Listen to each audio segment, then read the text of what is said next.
Fear's contagious. Lucky for you, there's no cure. It started the way all good horror stories start, with stupidity. A patient, let's call him Mr. Jones because his real name doesn't matter, stumbled into the ER claiming he'd lost time.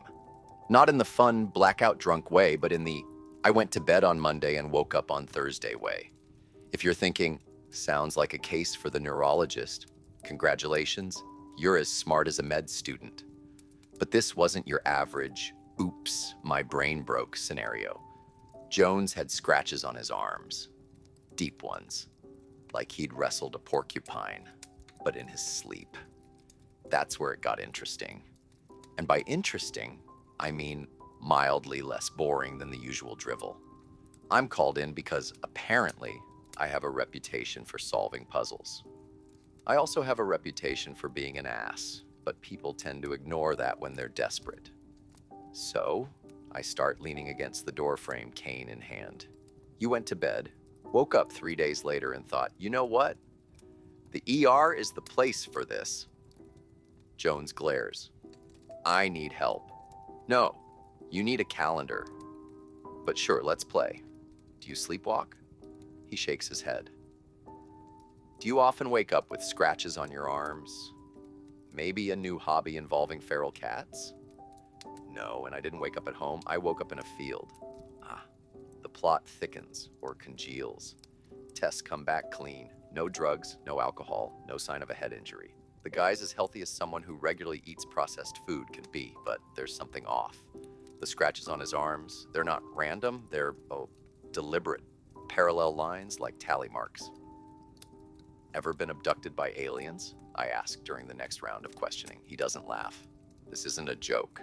Neither are aliens. Have you seen Signs? Terrible movie. Still, it'd explain the field. Something's happening. I can feel it. I'm losing myself. Cue the dramatic music. That night, I don't sleep. Not because of Jones. I never sleep. But his case nags at me like a bad piano recital. So I do what I do best. Poke around where I shouldn't. Turns out Jones lives alone. Shocker. His neighbors? Haven't seen him in days. One of them mentions weird noises coming from his house at night. Scratching. Growling. I break into his house because, let's face it, boundaries are for people with less impressive resumes. The place smells like mildew and regret. Books are scattered everywhere. Old ones. The kind you'd find in the occult section of a thrift store. There's one open on the coffee table, its pages covered in symbols. Weird, ancient. I'm about to summon something awful symbols. Great. Jones isn't losing time. He's losing his grip on reality. Or maybe not. Because as I flip through the book, I hear it. Scratching. Coming from the walls. This is the part where most people would run, not me. I limp toward the noise because curiosity killed the cat, but satisfaction brought it back. The scratching gets louder as I approach the basement door. It's locked. Of course it is. I break it open with my cane because screw subtlety and head down. The air changes. It's colder, heavier, like the basement is holding its breath. The scratching is deafening now. I half expect to find a rabid raccoon or, I don't know, a demon. What I find is worse. Jones. He's crouched in the corner, clawing at the walls like his life depends on it. His nails are bloody, his eyes wild. He doesn't even notice me until I shout his name. He turns, and for a second I swear he's not human. His pupils are wrong. Too big, swallowing up the color of his eyes. What are you doing? I ask, keeping my distance. I'm keeping it out, he whispers. Keeping what out? He doesn't answer. Instead, he starts muttering in a language I don't recognize. The next thing I know, the scratching stops. Not just the scratching. Everything. The air, the house, the world. It's silent. And then the basement door slams shut. I'd like to say I handled it with grace and poise, but no. I panicked.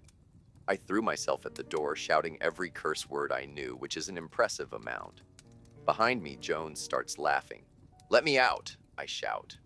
You don't get it, he says, his voice low and guttural. It's already here. The lights flicker. The temperature drops another 10 degrees, and then I see it. a shadow darker than the dark, pooling in the corner of the room. Jones keeps laughing, even as the shadow stretches toward him. He doesn't scream when it touches him.